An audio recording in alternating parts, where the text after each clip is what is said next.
అఖిల భారతీయులు బండి సదానంద గారిని పూలమాలతో సత్కరించవలసిందిగా అటు పట్టాల్సి మొయ్యరాబాబు గారి కోరడం జరుగుతుంది.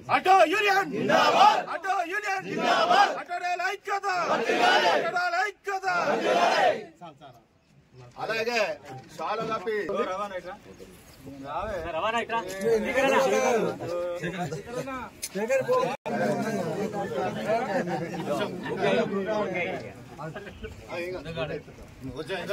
అందరూ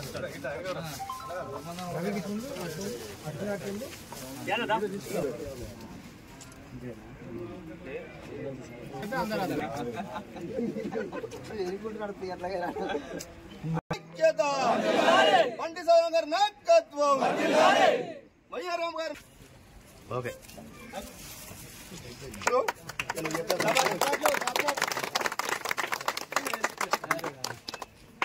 చూడన్నా కొంచెం నెమ్మది వేగం ఎక్కువ అవుతుంది.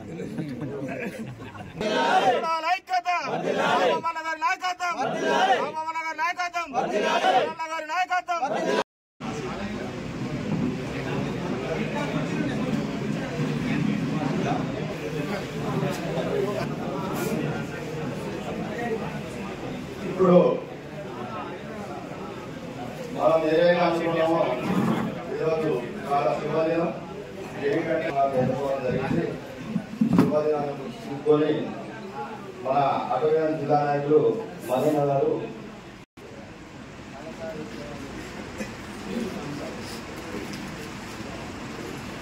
కుటుంబ బంధువులందరికీ అధ్యక్షులు వైఎస్ రామవన్న గారికి అలాగే గౌరవ అధ్యక్షులుగా ఎన్నుకున్నటువంటి పెద్దలు మనందరి సుపరిచితులు బండి సదానందమన్న గారికి అలాగే ఉన్నటువంటి అన్నలకు తమ్ముళ్లకు ఆటో కార్మిక వందనాలు తెలియజేస్తూ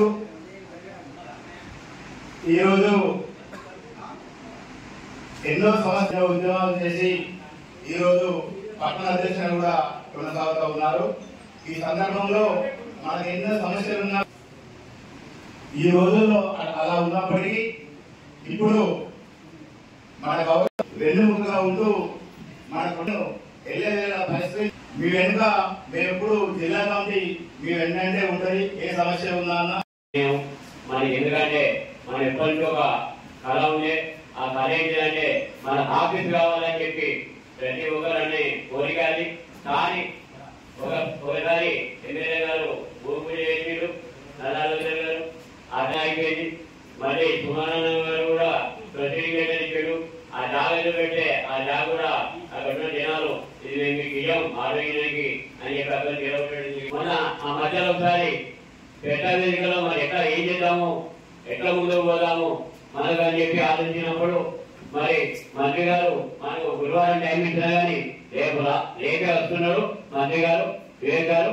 మరి రేపు ముఖ్యంగా ఒక 20-30 మందిని రేపు వివేక్ గారిని కలిసి మన వినయ్ పత్రం కూడా ఇవ్వడం జరుగుతుంది. మనం ఏమేమి కావాలి అవన్నీ వినయ్ పత్రంలో రాసి వివేక్ గారికి ఇచ్చి మన సమస్య పరిష్కరించాలని చెప్పి కోరడం జరుగుతుంది. ఇందులో భాగంగా నేను మరి బండిసదానందం అన్నాను గౌరవాధ్యక్షులు ఎన్నుకోవడానికి మరి అన్నకి పరిస్థితి సంగతి అని చెప్తే నేనున్నా మీకు ఆఫీస్ కట్టించే పూర్తి నాది అని చెప్పి హామీ ఇవ్వడం జరిగింది. అంతేకాకుండా అన్నా నువ్వు 2016 రూపాయలు నీ ఓడి ఇస్తాను మరి అమ్మాయి పెళ్లికి అయితే మరి నేను కూడా నాకు సహాయంగా 5016 రూపాయలు కలిసిపోతే బియ్యం మరి ఈ మధ్య మా దగ్గర పన్ను సంఖ్య లేక ఇవ్వలేకపోతున్నామన్నా ఒక 7 గిట్టేది ఉన్నది మేము బాగున్నాము మరి అట్లా ఇవ్వాలంటే ఇంకా వరకు ఇవ్వట్లా అని చెప్పి మాట్లాడితే దానికి కూడా అంగీకరించి 50 కిలోల బియ్యమును 2016 రూపాయలు సామాన్ లేదా డబ్బులు ఏది ఇద్దామని చెప్పి హామీ ఇవ్వడం జరిగింది. మనకు ఏదైనా కానీ సమస్య ఉంటే మరి అధ్యక్షుడు పట్టుకోవడం సరే సమస్య పరిష్కరించే విధంగా ఉండాలన్నా. ఎందుకంటే ఇలా కొంతమంది వేరే రాజకీయ చేయడానికి దయచేసి ఏదైనా కానీ ఒక సిస్టంగా పోయి మన యూనియన్ గౌరవాన్ని పెట్టే విధంగా మనం ప్రయత్నం చేద్దాము. రేపు మాత్రము ఏ టైంకైనా ఫోన్ చేస్తా ఒక 20 మంది అందుబాటులో ఉండాలని చెప్పి కోరుకుంటూ ఈరోజు మందమరి పట్టణం ఆటో యూనియన్ గౌరవ అధ్యక్షులుగా ఆటో యూనియన్ ప్రెసిడెంట్ బొయ్య రాంబాబు గారి ఆధ్వర్యంలో వాళ్ళ కార్యవర్గం ఆటో యూనియన్ సోదరులందరూ కూడా నన్ను గౌరవ అధ్యక్షుడిగా ఎన్నుకోవడం జరిగింది.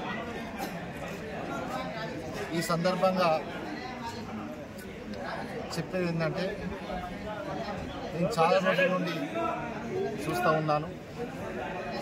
వాళ్ళు పాపం రెక్కాడితే కానీ దొక్కాడని పరిస్థితి ఇవాళ ఆటో డ్రైవర్లది. మరి వారు తక్కువ జీతంతో లేకపోతే వారు కష్టపడుతున్నటువంటి డబ్బులతోని వారు పెద్ద పెద్ద భారాలు కుటుంబాలను మోయడం జరుగుతూ ఉన్నది. అయినప్పటికీ వారు గతంలో కానీ ఇప్పటి వరకు కూడా ఈ యూనియన్ ఏర్పడిన నాటి నుండి ఈ రోజు వరకు కూడా వారికి ఆఫీసు రకంగా కానీ డ్రైవర్లకు వారి సమస్యల మీద కానీ యూనియన్ పరంగా కానీ ఎవరు కూడా పాపం వాళ్ళకి ఏం సాయం చేయలేదు. నన్ను గౌరవ అధ్యక్షుడు ఎన్నుకున్న సందర్భంగా నేను ఒక మాట హామీ ఇస్తున్నా వాళ్ళందరికీ.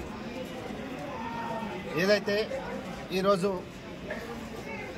మొన్నటికి మొన్న చెన్నూరు ఎమ్మెల్యే గౌరవనీయులు డాక్టర్ వివేక్ వెంకటస్వామి గారు మొన్ననే రాష్ట్ర కార్మిక శాఖ మంత్రిగా ఉండడం, ఇలా కార్మికులకి నేను గౌరవ అధ్యక్షుడిగా నన్ను ఎన్నుకోవడము నిజంగా మాకు ఒక అదృష్టంగా భావిస్తూ ఉన్నాం.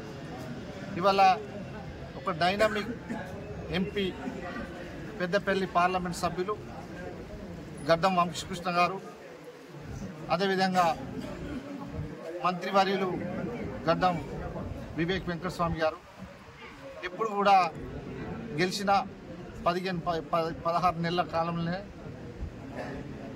పేదలకు పనిచేయాలనే ఒక కంకణం కట్టుకొని వారెప్పుడు కూడా అధికారంలో ఉన్నా లేకున్నా పేదలకు సేవ చేయాలని చెప్పి ఒక విశాఖ ట్రస్ట్ అనుకొని ఇంకా ఆనాడు కాక వెంకటస్వామి గారికి ఈరోజు వివేక్ వెంకటస్వామి గారు కానీ వారి తనయుడు వంశకృష్ణ గారు కానీ ఎప్పుడు కూడా వాళ్ళు పేదలకు సాయం చేయాలని చెప్పి పెద్ద మనసుతోని ఇవాళ వాళ్ళని నమ్ముకొని ఓటేసినటువంటి ప్రజలందరికీ కూడా అతి తక్కువ సమయంలో వేల కోట్ల రూపాయలు తీసుకొచ్చి అభివృద్ధి చేస్తూ ఉన్నారు. అది వాస్తవము, సాక్ష్యం ఉన్నదని చెప్పి ఈ సందర్భంగా తెలియజేసుకుంటాం.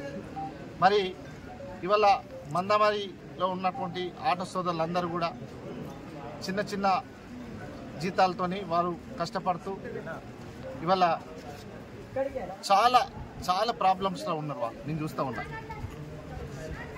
నేను వారికి ఒక్క మాట ఇస్తున్నా. ఎందుకంటే ఈ సందర్భంగా చెప్పేది ఏంటంటే, మంచి మనసు ఉన్నటువంటి పేదలకు సాయం చేయాలన్నటువంటి ఏదైతే గౌరవనీయులు మన మంత్రివర్యులు కార్మిక శాఖ మంత్రిగా ఉన్నారు, వారి తనయుడు ఎంపీగా ఉన్నారు. మీరందరూ కూడా మంచిగా, అంటే వేరే అనుకోవద్దు దయచేసి, అందరూ మంచి వాళ్ళే, కానీ మీరందరూ మంచిగా ఉండండి. మీరందరూ ఇవాళ నన్ను గౌరవ అధ్యక్షుడు ఎన్నుకున్నందుకు నేను ఎప్పుడు కూడా మీకు ఒక మాట ఇస్తున్నా, ఖచ్చితంగా నాతో అయ్యే సాయం మీకు చేస్తా.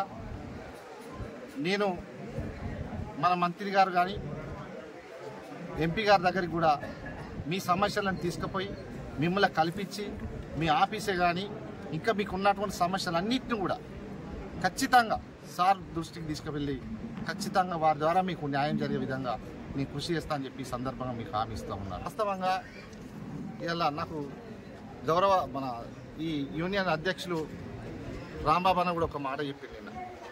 అన్న, మేము నిజంగా ఆర్థిక లేనప్పటికీ కూడా మా దాంట్లో మేము ఐక్యతతో ఉండి ఎవరన్నా చనిపోయినా, ఎవరన్నా డ్రైవర్ల పిల్లలకు కానీ అన్న పెళ్ళిళ్ళైనా కూడా నాకున్నటువంటి స్తోమతల ఒక 2500 రూపాయలు స్వయంగా నేను నా ఇంట్లోకి వెళ్ళి ఇస్తున్నా. పెళ్ళికి చనిపోయిన కాడ ఒక 50 కిలో బియ్యం ఇట్లా ఇస్తున్నా అన్న. మీలాంటి కొంచెం మంచి మనసున్న వ్యక్తులు మాకు సపోర్ట్గా ఉంటే, ఇటు నేను మీలాంటి వాళ్ళు ఉంటే మా డ్రైవర్లకు న్యాయం జరుగుతుందన్న. మన అదేవిధంగా మీరు మనకు సార్లు కూడా ఉన్నారు, మంత్రి గారు కానీ ఎంపీ గారు ఉన్నారు కాబట్టి వారితో కూడా మీరు పని చేపిస్తారని నమ్మకంతో ఈరోజు నన్ను గౌరవాధ్యక్షుడు నిలబెట్టారు.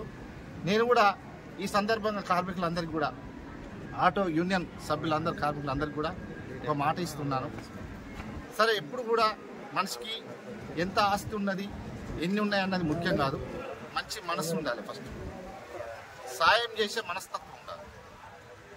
అప్పుడే మనకు కానీ మన పిల్లలకు కానీ భవిష్యత్తులో కూడా మనల్ని చూసి పక్కోళ్ళు కూడా సాయం చేసే గుణం కూడా వాళ్ళకు కూడా కలుగుతుంది. కాబట్టి ఈ సందర్భంగా నేనేమంటున్నా అంటే, నేను ఉన్నన్ని రోజులు అంటే ఇప్పటి వరకు మాత్రం చెప్తున్నా, భవిష్యత్తులో ఇంకా మనందరం కూడా మంచిగా ఒక స్థాయికి పోతే ఇంకా కూడా వేరే ఉంటుంది.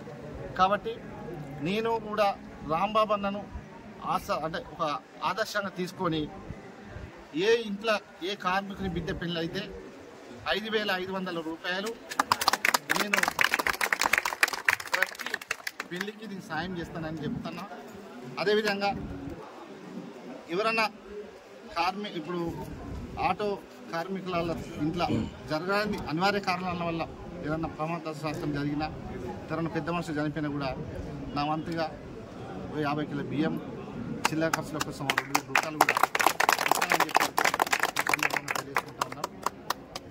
కానీ నేను ఏమంటున్నా అంటే, మనం అందరం కూడా ప్రజలకు సమస్య కావద్దు.